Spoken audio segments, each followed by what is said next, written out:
Sometimes, the bravest warriors fight battles that no one can see, with wounds that never heal, using weapons made of compassion instead of steel. That's what 41-year-old Michael "Tank" Johnson proved when he stood at the Family Feud podium, with trembling hands and a voice that caught on every third word, and gave an answer that stopped Steve Harvey's heart and reminded an entire television studio that some people never stop serving their country, even when their country struggles to serve them back. Michael had earned his nickname Tank during 3 tours in Afghanistan between 2005 and 2011, not because he was large, but because he was unstoppable. His squad had relied on him to keep moving forward when everything was falling apart, to find solutions when situations seemed hopeless. But that was before the IED that changed everything. July 15, 2011, outside Kandahar, the morning patrol, the children playing soccer, the moment when Staff Sergeant Rodriguez stepped on the pressure plate that detonated 40 pounds of explosives. Rodriguez didn't make it home. Neither did Corporal Martinez or Private First Class Kim. Michael did, but he left pieces of himself in that crater that he would never get back. Not just the hearing in his left ear, but something deeper that made it hard to trust crowds, hard to speak without his voice catching on words that reminded him of things he wished he could forget. Now Michael lived in Building C, Room 17, of the Veterans Transitional Housing Facility in Camden, New Jersey. It was a small room with cinder block walls, a single bed, and a window that looked onto a parking lot. But it was more than many of his fellow veterans had. The facility housed 50 veterans, all struggling with various combinations of PTSD, substance abuse, and the complex process of transitioning from military service to civilian life. But Michael wasn't just a resident at the facility. For the past 2 years, he had been running Tank's Pantry, an informal food bank that operated out of the community room every Tuesday and Thursday evening. Using donated food from local churches and grocery stores, Michael fed anyone who needed a meal: homeless veterans, struggling families, elderly residents who couldn't afford both medication and groceries. The irony wasn't lost on Michael that he was living in transitional housing while helping others find stability, fighting his own demons while trying to be a source of strength for people fighting similar battles. But he had learned something important during military service: taking care of your squad was more important than taking care of yourself. Michael's PTSD manifested primarily in speech difficulties and anxiety in crowded environments. Simple conversations could become exhausting when every word required conscious effort, when his throat would tighten without warning, when memories would intrude and leave him staring blankly at people waiting for him to finish thoughts that had become unreachable. But somehow, when he was serving food to hungry people, when he was listening to another veteran's story, when he was organizing donations, Michael found his voice. Not the strong voice he had possessed before Afghanistan, but a quieter, more careful voice that carried the authority of someone who had survived and chosen to help others survive as well. The Family Feud opportunity had come through Sarah Martinez, a social worker at the Transitional Housing Facility, who had watched Michael transform from an isolated veteran into a community leader, making a tangible difference. Sarah had applied for the show not because Michael needed money, though he certainly did, but because she believed his story could help change public perception about veterans. Michael's family for the show consisted of his older brother David, a construction foreman, his sister-in-law Carmen, a nurse who understood trauma and recovery, their teenage son Marcus, who looked up to his uncle, and Sarah Martinez herself, who had become like family to Michael through her work at the facility. The preparation for Family Feud had been challenging for Michael, not because he lacked intelligence, but because speaking on television required sustained verbal communication that his PTSD made difficult. During practice sessions, Michael's family had learned to be patient when he needed time to find words, to understand that his hesitations weren't from lack of knowledge, but from internal battles he fought every day just to speak clearly. When they practiced survey questions about what makes people feel safe, Michael would answer, "Knowing someone has your back." When they asked about what helps people heal, Michael would respond, "Having a mission to help others." His answers were always thoughtful and genuine, but they came slowly, with pauses that reflected the effort required for him to organize thoughts and push past the anxiety that speaking sometimes triggered. The morning of their taping, Michael had completed his usual routine at Tank's Pantry, checking inventory and coordinating with volunteers who would cover for him. He couldn't break his routine, couldn't disappoint the people who counted on him, even for something as significant as appearing on national television. Steve Harvey's pre-show meeting with the Johnson Martinez team was immediately different from typical contestant interactions. When he met Michael, whose careful posture suggested someone constantly assessing his environment for threats, Steve found himself talking with someone whose struggle was visible in every careful word and measured response. "Michael," Steve said gently, "your family tells me you served in Afghanistan. Thank you for your service. How are you doing now, being back home?" Michael's response came slowly, with pauses that revealed the effort required for him to speak clearly. "Still serving," he said. "Different mission now, taking care of veterans who need support." Steve noticed Michael's difficulty with speech, but also his determination to communicate, his refusal to let words fail him completely. "Tell me about this work you're doing with other veterans." Michael gathered himself, focusing on breathing techniques he had learned in therapy. "Run a food bank at the facility where I live. Feed about 60 people twice a week. Veterans, families, anyone who's hungry." He paused, then continued with obvious effort, but growing confidence. "Learned in the military, you take care of your squad. These people, they're my squad now." Steve was struck by Michael's dedication, and by the way he had turned his own struggle into a mission to help others. "That's incredible work, Michael. What keeps you going when your own situation is challenging?" Michael's answer revealed the core of his character, the same strength that had made him tank in Afghanistan, and that now made him a leader in his civilian community. "Can't stop fighting," he said slowly. "Different battlefield now, but still, soldiers who need help." The opposing family, the Rodriguez family from Texas, had initially approached the competition with typical enthusiasm, but when they learned about Michael's military service and witnessed his obvious struggle with communication, their competitive energy transformed into respect and support. When Steve Harvey took the stage, the studio buzzed with anticipation, but there was an undercurrent of reverence, recognition that this episode would include someone whose sacrifices for his country continued every day in ways that most people never see. The family introductions revealed the complexity of Michael's situation and the love surrounding his continued service to others. Steve learned about David's pride in his brother, about Carmen's professional understanding of trauma recovery, about Marcus's growing awareness of his uncle's heroism, and about Sarah's daily witness to Michael's transformation from broken veteran to community leader. "Michael," Steve said during the introductions, "you served 3 tours in Afghanistan. You're living in transitional housing, but you're running a food bank that feeds 60 people twice a week. That's incredible, man. What drives you to keep serving when you're still fighting your own battles?"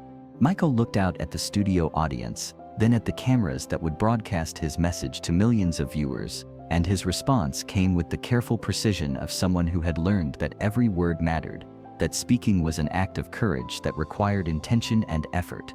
"Veterans come home to different war," he said slowly. "War against unemployment, homelessness, people who don't understand what we carry inside." He paused, gathering strength for the rest of his thought. "Can't abandon soldiers in this war any more than I could abandon them in Afghanistan. Same mission, take care of each other." The game began with Michael participating in the face-off.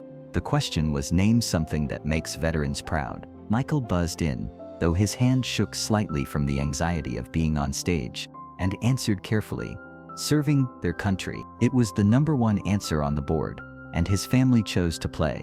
As the round continued, each family member's answers reflected their understanding of service, sacrifice, and what veterans need when they return home. David answered, "Their brothers in arms," which earned the #3 spot. Carmen said, "Knowing they made a difference," claiming the #4 position. Marcus's answer of coming home safe wasn't on the board, but it drew sustained applause from audience members who understood the simple truth he had expressed. When it was time for the third round, Michael was at the podium again. The category was Name Something Soldiers Miss About Civilian Life, and Steve approached him with obvious respect for the man who was still serving his country in ways that went unrecognized. "Michael, you've lived both sides of this. Name something soldiers miss about civilian life." Michael thought about his time in Afghanistan, about the things that had kept him going during the longest, most dangerous deployments, family dinners. He said, thinking of simple moments around tables where no one was watching the perimeter, where conversations could happen without the constant awareness that any moment might be your last. It was the number 2 answer on the board, and the studio audience applauded with unusual warmth. This wasn't just a game show response. This was insight from someone who understood what it meant to sacrifice normalcy for service. But it was during the 4th round that the moment everyone would remember forever finally arrived. The category was Name Something Veterans Need Most When They Come Home. And after family members had provided answers like medical care, job training, and housing, it was Michael's turn. Steve walked over to Michael's position at the podium, microphone in hand, and addressed the man who embodied both the sacrifices made by military service members and their continued dedication to serving others, even after their official service had ended. Michael, veterans coming home need most what? Michael looked at Steve, then at his family, then at the studio audience filled with people who might never fully understand what veterans carry, but who could learn to appreciate the ongoing battles fought by those who had served. When he spoke, his voice was quiet but clear, carrying the weight of experience and the hope born from helping others navigate similar struggles. To be understood, he said simply. The words hung in the studio with a power that transcended typical game show entertainment. This wasn't just an answer about what veterans need. This was a window into the heart of someone who had learned that the hardest part of coming home from war wasn't the physical wounds or even the emotional trauma, but the isolation that comes from carrying experiences that others can't comprehend. Steve Harvey, who had spent his career connecting with all kinds of people, found himself facing someone whose struggle was both deeply personal and representative of thousands of veterans who were fighting similar battles every day. To be understood, Steve repeated quietly, and then louder, to be understood. He set his microphone down and walked directly to where Michael stood. The cameras kept rolling, but everyone in the studio understood that they were witnessing something that went beyond television. Michael, Steve said, his voice thick with emotion, I think you just gave the most important answer anyone has ever given on this show.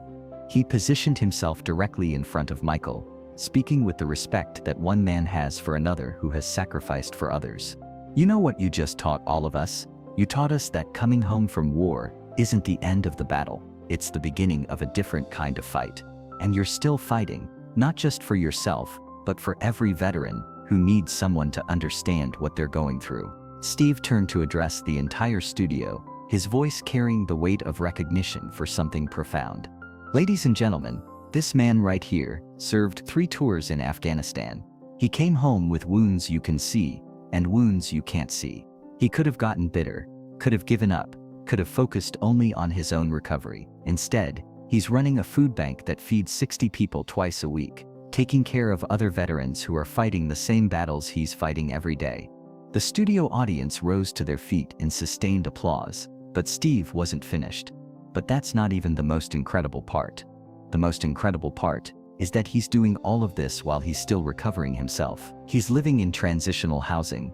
He struggles to speak because of what he's been through. But he shows up every Tuesday and Thursday to serve food to hungry people because he understands something that the rest of us are just learning. Service doesn't end when you take off the uniform. Steve walked back to Michael, who was standing quietly with tears in his eyes, overwhelmed by the recognition of struggles and victories that usually went unnoticed. Michael, I want you to have something.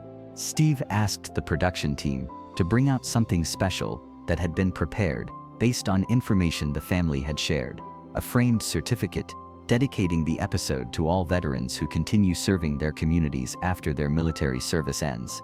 This is for you, Steve said, but it's also for every veteran watching who needs to know that their continued service matters, that their struggles are understood, that someone sees the battles they're still fighting.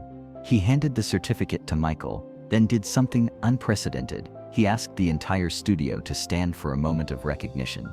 Everyone in this studio, everyone watching at home, I want you to stand up right now and honor not just Michael, but every veteran who came home and kept serving, who turned their own pain into a mission to help others. The standing ovation lasted over a minute, but it wasn't just applause. It was acknowledgement, gratitude, and commitment from people who had been reminded that freedom requires ongoing sacrifice and that some people continue paying that price long after their official service ends. The episode aired 4 weeks later and became a catalyst for national conversations about veteran services, PTSD awareness, and community support for military families. Michael's story sparked widespread recognition that many veterans need ongoing assistance, not just with medical care and job training, but with the simple human need to be understood. The response from viewers was overwhelming. Veteran service organizations reported increases in donations and volunteers. Tank's Pantry received enough food donations to expand from 2 days a week to 4, and similar programs began starting at transitional housing facilities across the country. Most importantly, thousands of veterans reached out to share their own stories of continued service. Steve Harvey, who had entertained millions of people throughout his career, learned something profound about the difference between making people laugh and helping them heal. In interviews afterward, he said, "Michael taught me that some battles never end, they just change shape. And some people are so committed to taking care of others that they'll keep fighting even when they're still wounded themselves." Michael used his portion of the family's winnings to purchase a delivery truck for Tank's Pantry, allowing him to pick up food donations more efficiently and serve homebound veterans who couldn't make it to the facility. But the real prize was recognition that his work mattered, that his struggles were seen and understood, and that the mission he had chosen was valued by people who would never fully comprehend what he had sacrificed, but who could appreciate what he continued to give. Michael "Tank" Johnson continues to operate Tank's Pantry, continues to live in transitional housing while helping others find stability, and continues to prove that warriors don't stop fighting when the official war ends. They just find new battles where their courage and commitment can make a difference in other people's lives. Because sometimes the bravest warriors really do fight battles that no one can see, using weapons made of compassion instead of steel, serving a country that is slowly learning to serve them back with the understanding, respect, and support that their continued sacrifice deserves.